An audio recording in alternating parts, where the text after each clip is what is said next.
कहानी की शुरुआत में हमें एक अजीब सी फैमिली दिखाई जाती है जिसमें मॉम, डैड और उनके 3 बच्चे रहते थे। ये परिवार आबादी से बहुत दूर रहता था और इन लोगों ने अपने घर के चारों तरफ ऊंची ऊंची दीवारें बांध रखी थी ताकि इन्हें बाहर का कुछ पता न चल सके। साथ ही इनके परिवार के कुछ अजीब नियम थे, जैसे कि माँ बाप अपने बच्चों को बाहर नहीं जाने देते और तो और ये लोग अपने बच्चों को घर पर ही पढ़ाते थे। साथ ही इन्होंने अपने बच्चों को ये बता रखा था कि दुनिया का सबसे खतरनाक जानवर बिल्ली है, इसलिए जब भी तुम बिल्ली को देखो तुम वहाँ से भाग जाओ। आगे हम देखते हैं कि तीनों बच्चे एक रिकॉर्डिंग सुन रहे थे जिसको इनकी माँ ने इनको सिखाने के लिए रिकॉर्ड की थी। वहीं दूसरी तरफ हम इनके डैड को देखते हैं जो कि एक फैक्ट्री में काम करता था। आगे हम देखते हैं कि वो अपने फैक्ट्री की सिक्योरिटी गार्ड को अपनी कार में बिठाकर घर ले आता है। उसने सिक्योरिटी गार्ड की आंखों पर पट्टी बांध रखी थी ताकि उसे पता न चले कि इनका घर कहाँ पर है। अब बाप यहाँ पर सिक्योरिटी गार्ड को घर इसलिए लाया था ताकि ये उसके बेटे के साथ इंटीमेट होकर उसकी शारीरिक जरूरतों को पूरा कर सके। और फिर इंटीमेट होने के बाद सिक्योरिटी गार्ड बड़ी बेटी के पास जाकर बैठ जाती है। तभी बड़ी बहन सिक्योरिटी गार्ड के हेयर बैंड को देखकर पूछती है कि इसमें क्या लगा है। वो कहती है कि चमकने वाले पत्थर। बड़ी बहन पूछती है कि ये क्या होता है। सिक्योरिटी गार्ड कहती है कि ये पत्थर अंधेरे में चमकते हैं। बड़ी बहन कहती है कि सच में, ये तो बहुत ही अनोखी चीज है। फिर वो बताती है कि मेरे पास भी एक हेयर बैंड था लेकिन मैंने तो उसे छोटी बहन को सॉक्स के बदले दे दिया।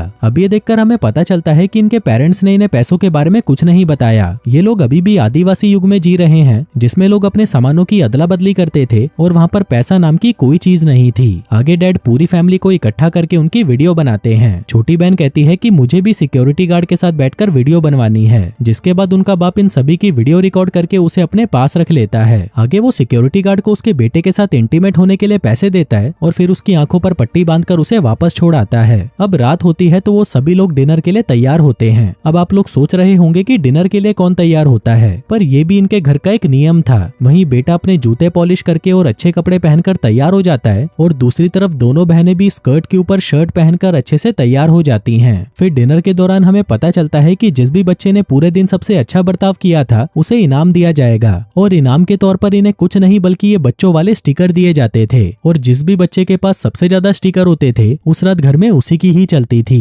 मतलब वो अपने लिए कुछ भी मांग सकता था। तभी छोटी बहन अपनी मॉम से फोन मांगती है और इसकी मॉम उसे नमकदानी उठाकर देती है, जिसका मतलब था कि ये लोग नमकदानी को ही फोन कहते थे। आगे हम देखते हैं कि तीनों बच्चों में सबसे ज्यादा स्टिकर इस लड़के के पास होते हैं। अब हमको लगता है कि ये बच्चा अपने लिए कोई बाइक या कार मांगेगा, लेकिन ये गधा कहता है कि हम सब तो टीवी देखेंगे। फिर हमको लगता है कि ये कोई इंग्लिश फिल्म, कोई एवेंजर्स टाइप देखेंगे, लेकिन ये गधे तो अपनी दिन में रिकॉर्ड की गई वीडियो को रात में देखते हैं, क्योंकि इनके बाप ने इन्हें कुछ बता ही नहीं रखा था कि मूवीज जैसा कुछ होता भी है। फिर अगली सुबह हम देखते हैं कि लड़का अपने डैड की कार धो रहा था और फिर कार धोने के बाद वो पेड़ों के पास जाकर उनसे बातें करने लग जाता है। तभी उसे पता नहीं क्या होता है, वो अचानक से एक पत्थर उठाकर उन्हें दीवारों के बाहर फेंकने लगता है और ये सब करते हुए उसके माँ बाप भी उसे देख लेते हैं। अब इस गुनाह की उसे सजा दी जाती है जिसमें उसे एक ढक्कन लिसरीन को कुछ देर तक अपने मुंह में रखना था और जब तक इसके मुंह में बुरी तरह जलन ना हो वो उसे थूक नहीं सकता था। फिर अगले दिन इनके घर के ऊपर से एक एरोप्लेन उड़कर जा रहा होता है, जिसे देखकर बड़ी बहन कहती है कि काश ये नीचे गिर जाए और मुझे मिल जाए, पर तभी उसकी माँ उसके मुंह पर एक थप्पड़ मारती है और कहती है कि जब तुम इसके लायक हो जाओगी तब तुम्हें ये मिल जाएगा। आगे हम देखते हैं कि ये लोग दिन भर टाइम पास करने के लिए उल्टे सीधे काम करते रहते थे,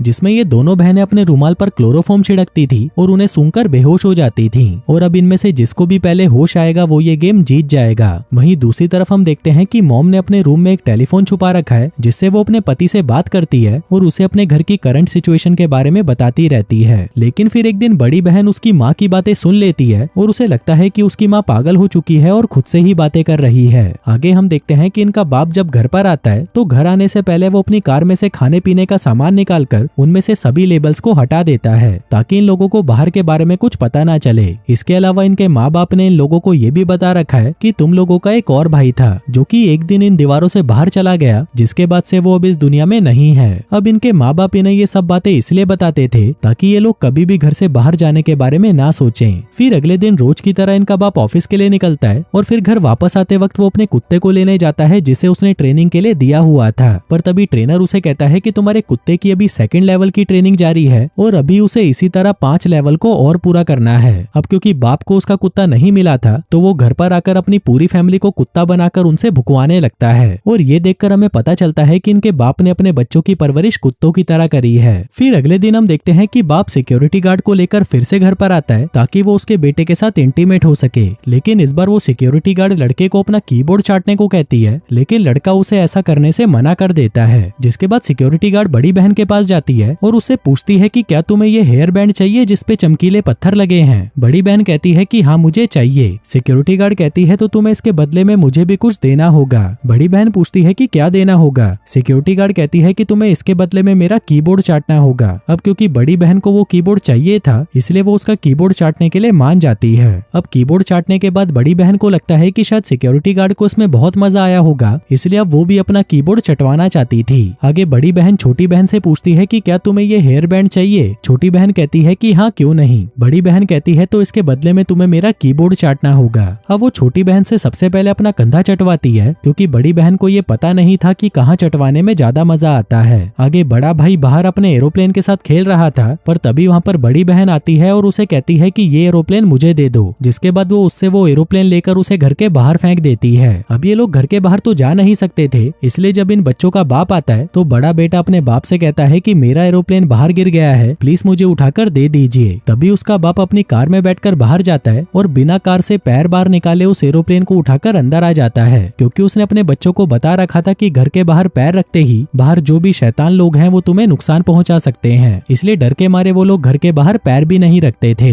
फिर एक दिन हम देखते हैं कि इनके घर पर बिल्ली आ जाती है और जैसा कि इनको पता है कि दुनिया का सबसे खतरनाक जानवर बिल्ली है, इसलिए उसको देखते ही सभी बहुत ज्यादा घबराने लग जाते हैं। पर तभी लड़का अपने हाथ में हथियार लेकर उस बिल्ली की तरफ बढ़ने लगता है और उसे उस हथियार से मारकर मार डालता है। लेकिन जब ये बात इसके बाप को पता चलती है तो वो अपने सारे कपड़े फाड़ देता है और अपने शरीर पर लाल रंग लगाकर घर पहुंचता है। जिसके बाद वो सभी से कहता है कि बाहर वाले शैतान ने मुझे मारने की कोशिश की। फिर अगले सीन में हमें पता चलता है कि इन बच्चों की माँ फिर से प्रेग्नेंट है। जिसके बाद डैड अपने बच्चों से कहता है कि तुम्हारी माँ एक बच्चे को और एक कुत्ते को जन्म देने वाली है। जिसको सुनकर सारे बच्चे तालियां बजाने लगते हैं। अब कुछ दिनों बाद सिक्योरिटी गार्ड फिर से इनके घर पर आती है और वो फिर से बड़े बेटे को अपना कीबोर्ड चाटने को कहती है, लेकिन वो उसे फिर से मना कर देता है। फिर इंटीमेट होने के बाद वो बड़ी बेटी के पास जाती है और उसे अपना कीबोर्ड चाटने को कहती है, लेकिन इस बार बड़ी बेटी भी उसे मना कर देती है और उससे पूछती है कि मुझे इसके बदले में क्या मिलेगा। वो कहती है कि मैं तुम्हारे लिए हेयर जेल लाई हूँ और इससे तुम अपने बालों को कैसे भी सेट कर सकती हो। बड़ी बहन कहती है कि मुझे ये नहीं चाहिए। जिसके बाद वो कहती है कि अगर तुम मुझे तुम्हारे बैग में रखी VCR टेप दे दोगी तभी मैं तुम्हारा कीबोर्ड चाटूंगी। दरअसल उसके बैग में रखी हुई टेप्स हॉलीवुड मूवीज की टेप्स थी। आगे हम देखते हैं कि घर पर जब सभी लोग सो जाते हैं तो बड़ी बेटी उस VCR टेप को देखने लगती है। अब बड़ी बहन ने उसमें बॉक्सिंग की मूवी देखी थी तो वो उसके डायलॉग्स को कॉपी करके उसी की तरह एक्टिंग करने की कोशिश करती है और ये पहली बार था कि उसने अपने घर के बाहर की कोई दुनिया देखी थी। लेकिन फिर पता नहीं इसके बाप को इसके बारे में कैसे पता चल जाता है, जिससे वो बहुत ज्यादा गुस्सा हो जाता है। जिसके बाद वो उस VCR टेप को अपने हाथ में लपेटकर उससे बड़ी बहन को मारने लगता है। आगे वो सिक्योरिटी गार्ड के घर पर जाता है और इस पाप के लिए उसे भी बहुत बुरी सजा देता है। आगे हम देखते हैं कि इसके बेटे के साथ इंटीमेट होने के लिए अब कोई भी लड़की नहीं बची थी, तो उसका बाप अपनी पत्नी से कहता है कि अब हमारे बेटे को अपनी प्यास अपनी बहनों से बुझानी होगी। लेकिन वो उन दोनों में से किसके साथ करेगा ये डिसीजन वो अपने बेटे पर ही छोड़ देता है। अब बेटा अपनी दोनों बहनों में से बड़ी बहन को चुनता है। आगे हम देखते हैं कि मॉम अपनी बड़ी बेटी को अपने बेटे के साथ इंटीमेट होने के लिए तैयार करती है। दरअसल इन बच्चों को रिश्तों के बारे में कोई जानकारी नहीं थी और उन्हें ये भी नहीं पता था कि ये कर क्या रहे हैं, इसीलिए ये दोनों एक दूसरे के साथ इंटीमेट हो जाते हैं। हम देखते हैं कि उस मूवी को देखने के बाद बड़ी बहन को पता चल चुका था कि इस घर के बाहर भी कोई दुनिया है और अब उसे वो दुनिया देखनी थी। फिर उसी रात को बड़ी बेटी एक पत्थर का डंबल लेकर बाथरूम में जाती है, जिसके बाद वो उस डंबल को उठाकर सीधा अपने दांतों पर मारती है और अपने आगे के दांतों को तोड़ देती है, जिन्हें डॉग टूथ भी कहा जाता था। अब बड़ी बेटी ने ऐसा इसलिए किया था क्योंकि इनके पेरेंट्स ने इन्हें बता रखा था कि जब तक तुम्हारे डॉग टूथ ना टूट जाए तब तक तुम इस घर के बाहर नहीं जा सकते। और हमें पता है कि डॉग टूथ इतने मजबूत होते हैं कि वो सिर्फ बुढ़ापे में ही टूटते हैं। इसलिए बड़ी बेटी अपने डॉग टूथ को खुद ही तोड़ देती है, जिसके बाद वो अपने डैड की कार की डिग्गी में जाकर छुप जाती है। क्योंकि उसे पता था कि वो बाहर की जमीन पर कदम नहीं रख सकती,